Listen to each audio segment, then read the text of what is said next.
Olá, alunos, tudo bem? Então, conforme eu havia comentado, então nós vamos agora só falar da aula, né? Na verdade, nós vamos finalizar essa aula para poder equalizar aí todas as turmas, né?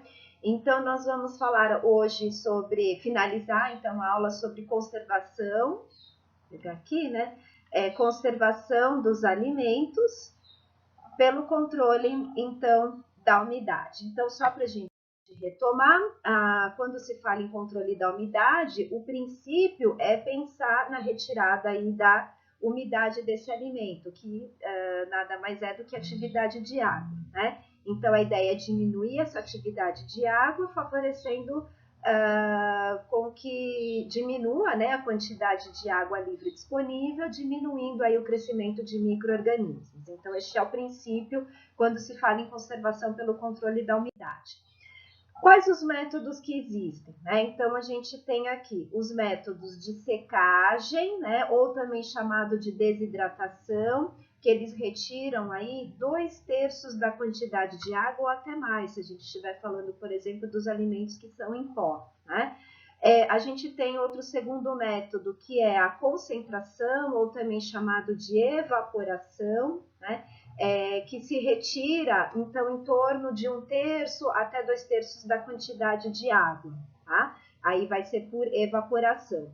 E, por fim, nós temos um terceiro método, que é a adição de elementos. Então, quais são os elementos que a gente poderia adicionar? O açúcar e o sal, para poder aí favorecer uma reação química com a molécula de água e diminuir, portanto, a atividade de água, né?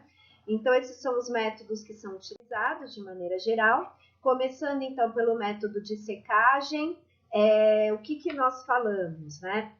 Basicamente, por evaporação, acontece aí a transferência de calor a partir de uma fonte de calor e, consequentemente, transferência de massa, que seria a perda, né, da molécula de água. Né?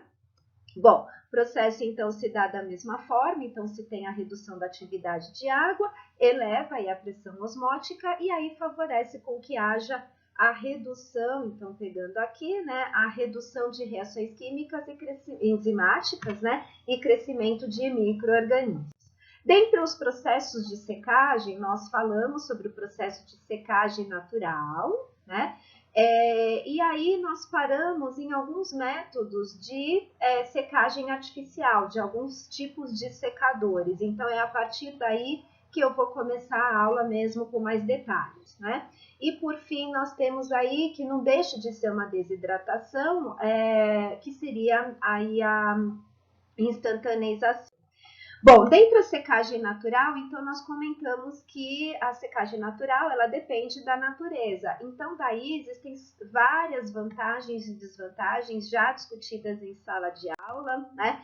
Então, eu gosto aqui de mostrar para vocês essa fotinho, que é as fotos, né? Que é um exemplo de secagem natural, tá? Então, várias vantagens e desvantagens deste método e para que serve. Então, isso que é importante vocês saberem. Quando se fala em secagem artificial, nós falamos sobre todos os métodos de desidratação. Então, a gente está usando um maquinário, então a fonte de calor, no caso, é o maquinário, né? Então, por conta disso, a gente tem aí o controle da situação. E aí, dentre os métodos, né, de desidratação, dentre os tipos de secadores que a gente encontra, né, a gente tem aqui, então só pegando aqui, né, então nós temos os de cabine, os de túnel, né, o spray dryer, ou também chamado atomização, ou também pulverizador, aquele, né, que transforma o alimento em pó.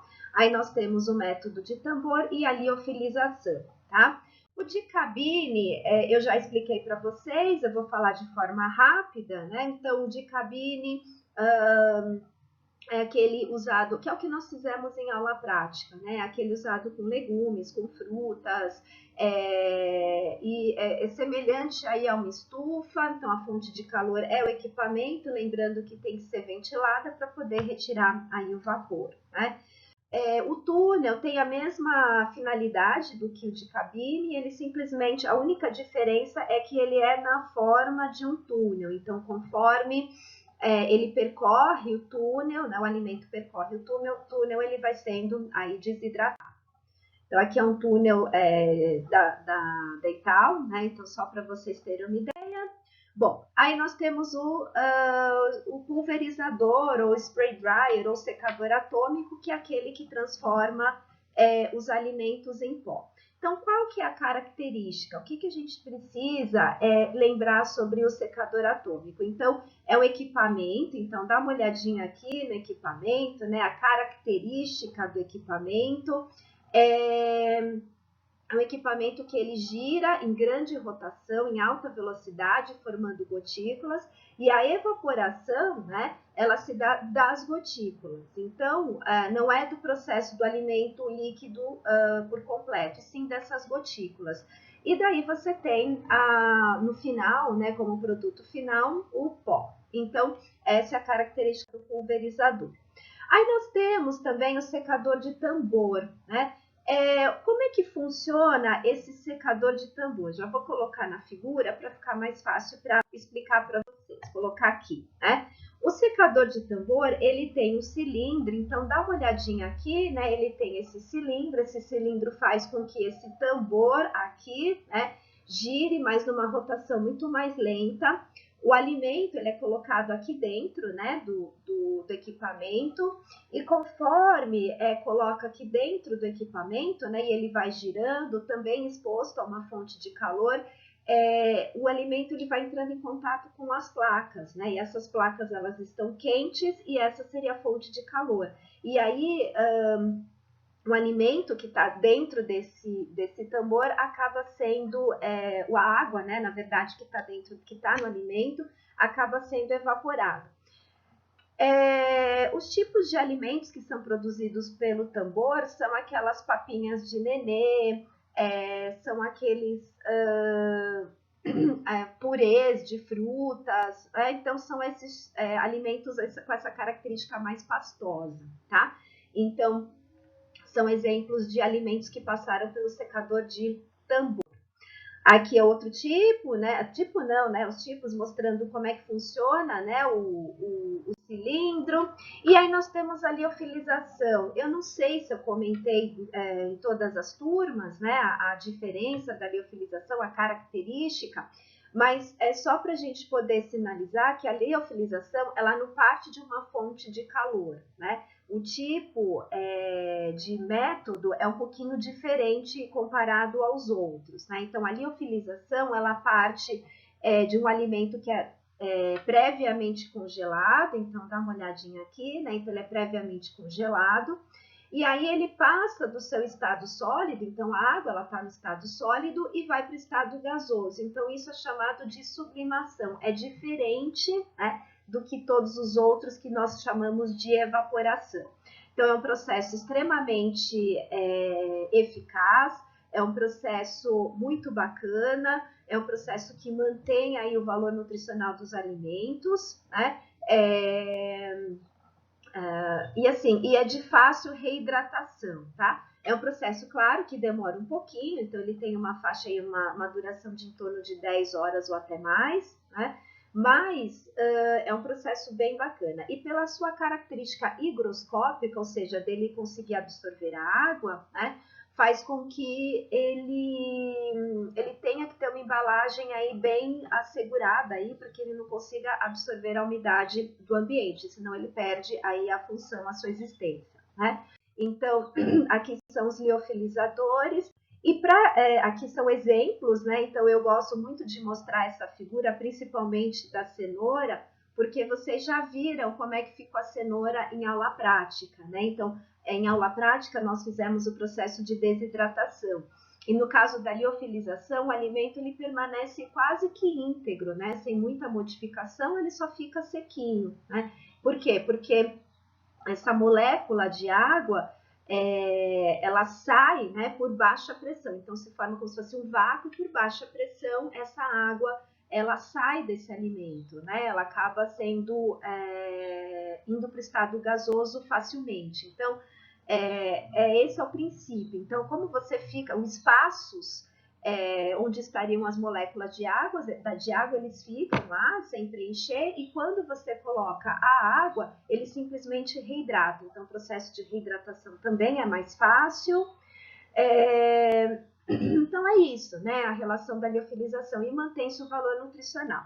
Tanto é que mantém o valor nutricional, eu coloquei um vídeo, né? Então, tem disponível um vídeo falando sobre o processo de liofilização em banco de leite. Então, é um banco de leite que acabou liofilizando o leite materno, né, para ser dado para as crianças, para os recém-nascidos. Então, assim, é muito legal, porque o próprio pesquisador diz que o valor nutricional do leite materno não se perde, comprovando aí, né, a eficácia do método, tá? Então, vale a pena vocês assistirem para ilustrar um pouquinho mais a característica do método. Bom, e aí nós temos o processo de instantaneização, né? A instantaneização, gente, é um método um pouquinho mais eficaz do spray dryer. Então, imagina, né, que a instantaneização, você tem um equipamento como o spray dryer, que também gira em alta rotação, que também promove a evaporação de gotículas de água, né, das gotículas do líquido que foram formadas. Só que passa novamente por uma segunda etapa. Então, novamente são reidratadas, né, as substâncias, né, o alimento que estava lá dentro, né, aquele pó formado, ele é reidratado na faixa aí de 60%, e novamente se faz o processo de aglomeração, né, aglomeração formando as gotículas de água. E novamente, né, se promove a evaporação dessas gotículas de água, né, da água dessas gotículas. Então, o pó ele fica mais fininho, né, e o processo final faz com que tenha um equipamento que vibre, né, que capte esse pó e que faça a vibração para permitir mais entrada de ar, para sua solubilização ainda ser mais eficaz. Então, a instantaneização é um método bastante atual, né, bastante utilizado, principalmente para alimentos instantâneos. Então, é o que eu coloquei: alimentos infantis, leite em pó, café solúvel, cacau, né, algumas bebidas em pó. Então, são exemplos aí de alimentos que sofreram o processo de instantaneização. E substitui até o outro processo do spray dryer, né? Porque se a gente comparar o método que transforma os alimentos em pó, a reidratação, ela é mais difícil, né? Então, para reidratar, pensem, por exemplo, nas sopas, né? Quando a gente vai reidratar, as sopas, para se reidratar, elas precisam, a gente precisa adicionar água, aquecer, mexer por um determinado tempo para poder fazer a reidratação. A instantaneização não, você tem um copo de água, um copo de leite, por exemplo, e adiciona o alimento em pó e automaticamente, facilmente, ele vai ser diluído nessa água. Então, o processo de reidratação ele é muito mais simples, né? Ele é muito mais facilitado, né? Muito mais eficaz. Então, a instantaneização é um método que veio aí entrar, né, para substituir os alimentos em pó. Salvo exceções, então, por exemplo, sopa, enfim, que ainda se permanece, mas a instantaneização para esse tipo de produto bem mais utilizado, tem muitos mais produtos que passam por esse tipo de processo. Então, aqui são alguns exemplos de alimentos que são instantâneos, né? Que a gente, então, exemplos de maneira geral, né? E aqui a gente está falando de alterações que acontecem no processo de conservação, né, de alimentos por secagem. Então, alteração possível, né? Então, alteração na cor, textura, viscosidade, valor nutricional, que é o que a gente veio conversando, né? Algumas podem fazer escurecimento enzimático, outras caramelização, principalmente quando se trata de açúcar, outros reação de Maillard, né? A perda da capacidade de reidratação, como nós já comentamos. Então, são algumas alterações que podem acontecer. Então, por isso que eu falei de vantagens e desvantagens de cada um dos tipos de secadores, de maneira aí geral, tá? Bom, agora nós vamos falar sobre o segundo método, que é aquele método que é por concentração, também chamado vaporização ou também evaporação, né? Então, é o método que retira aí de 1/3 a 2/3 da quantidade de água do produto. Ele é um alimento que fica bastante concentrado e um alimento legal para se colocar no mercado. Por quê? Porque você consegue ter o controle das reações enzimáticas, das reações químicas e do próprio crescimento de micro-organismos. E, além disso, pelo fato dele ficar concentrado, você consegue fazer uma diluição de acordo com o que você quer, né? Então, imagine, por exemplo, né, o leite condensado. É um exemplo de leite concentrado, tá? Você consegue, nas preparações, fazer uma diluição que você quiser. Se você colocar bastante água, vai ficar com carinha de leite. Se você colocar menos água, ele só vai ficar um pouquinho mais ralo, né? Então, pensem nisso para todos os outros alimentos concentrados, tá? Então, é uma forma aí bacana de se produzir os alimentos. Como é que funciona, né, os evaporadores? Então, a gente tem um trocador de calor, né, que é um de forma indireta. Depois, nós temos um separador, então, separa o vapor da fase líquida e da fase do seu alimento concentrado. E o condensador, que condensa aí o vapor de água, né? Eu deixei um vídeo aqui para vocês também, que é uma animação do processo de evaporação, para vocês terem uma ideia. Então, o trocador, a separação desse vapor do produto concentrado e o condensador aqui em cima, né, que vai fazer com que esse vapor fique condensado, né, seja captado para não interferir na qualidade do produto.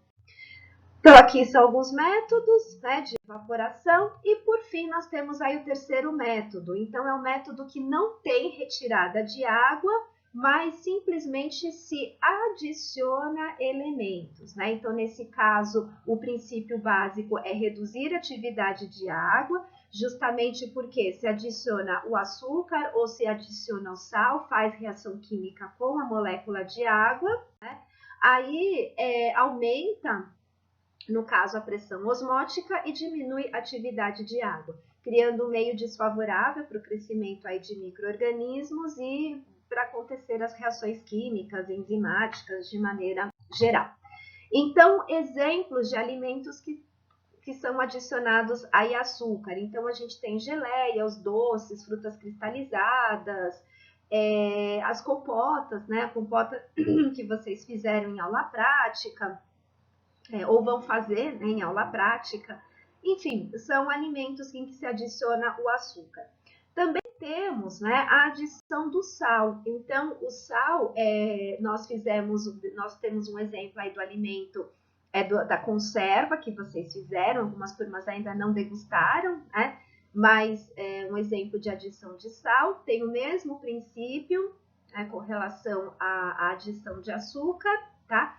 Então, de diminuir aí a atividade de água, elevar a pressão osmótica e desfavorecer o crescimento de micro-organismos. E, por fim, vantagens e desvantagens de se usar o sal como um agente de conservação. Primeira característica, gente, é a questão do sabor, né? Então, pelo fato de ter uma grande quantidade de sal, precisam se adotar métodos para poder dessalgar o alimento que acabou entrando em contato com o sal, se a gente estiver falando para as carnes, de maneira geral. No caso das conservas, né, claro que a gente tem uma quantidade menor de sal, mas também deve ser levado em consideração que também tem sal. Então, tem que ser levado em consideração, principalmente para aquelas pessoas que precisam, que exigem aí um controle da ingestão de sal, né? Vantagens gerais, então a gente tem a diminuição da atividade de água, destrói os micro-organismos por osmose, então pode destruir, mas não é certeiro, né? Impede a vida daqueles micro-organismos aeróbicos, uma vez porque a gente diminui, né, o oxigênio em água e tem um baixo custo, realmente é um baixo custo. Só que não destrói toxinas, então precisa prestar atenção para aqueles micro-organismos que têm uma capacidade de destruir, de produzir aí toxinas. Alguns micro-organismos são resistentes, mesmo que tenha o sal, eles acabam sendo resistentes, então pode crescer, tá, num ambiente que tem uma maior concentração de sal. pode perder aí nutrientes, tá? Principalmente aqueles que são mais solúveis. E pode, né, como eu coloquei aqui no finalzinho, que pode ficar com sabor, pode adquirir sabor e se contiver aí algumas impurezas, então ele pode ficar com esse sabor, é fácil dele adquirir, é diferente, por exemplo, de um alimento que está em pó, né? Então tem essa característica, tá? Bom, gente, eu terminei, fiz assim uma abordagem geral. Existe um estudo dirigido, respondam, tá? Qualquer dúvida que vocês tiverem, me perguntem pelo e-mail, eu estarei disponível para vocês em horário de aula, tá? Claro, né? Se vocês me mandarem um e-mail fora da aula, talvez eu não consiga responder de prontidão, mas eu vou responder com certeza, tá bom? Então é isso. E não esqueçam de assistir os outros vídeos aí que eu sugeri para vocês. Então, até mais. Beijo!